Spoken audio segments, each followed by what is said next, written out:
1 தீமோத்தேயு 6ஆம் அதிகாரம் 17ஆம் வசனம். நாம் அனுபவிக்கிறதற்கு சகலவித நன்மைகளையும் நமக்கு சம்பூரணமாய் கொடுக்கிற ஜீவனுள்ள தேவன். கிறிஸ்துவுக்குள் அன்பானவர்களே, சிலர் தங்களுடைய வாழ்க்கையில் தேவன் தங்களுக்கு தேவை என்று உணரும் போதும், தேவனிடத்திலிருந்து மட்டுமே அந்த நன்மையை பெற்றுக்கொள்ள முடியும் என்று எண்ணும் போதும் தேவனை தேடுகின்றனர். உதாரணமாக, சிலர் தங்களுடைய வியாதிகளை குணமாக்குகின்ற வேலையை செய்வதற்காக மட்டுமே தேவனை அழைக்கின்றனர். தங்கள் வாழ்க்கையின் பிற பகுதிகளில் தேவனை சம்பந்தப்படுத்துவதில்லை.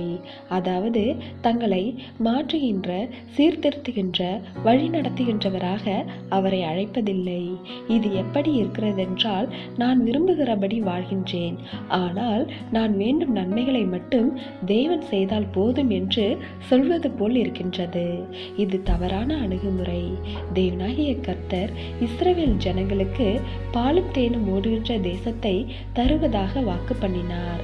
அதற்காக அங்கு வந்து சேர்கின்ற பொறுப்பை அவர்கள் மேல் தேவன் வைத்து விடவில்லை.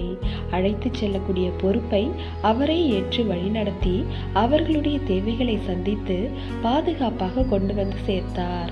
இவை யாவும் அவர் அவர்களுக்கு போதுமானவராய் இருந்தார் என்பதை நமக்கு உறுதிப்படுத்துகிறது.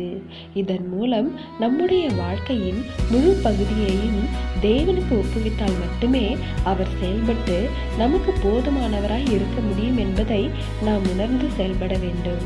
அப்பொழுது அவரிடமிருந்து சகலவிதமான நன்மைகளையும் பெற்றுக்கொள்வோம்.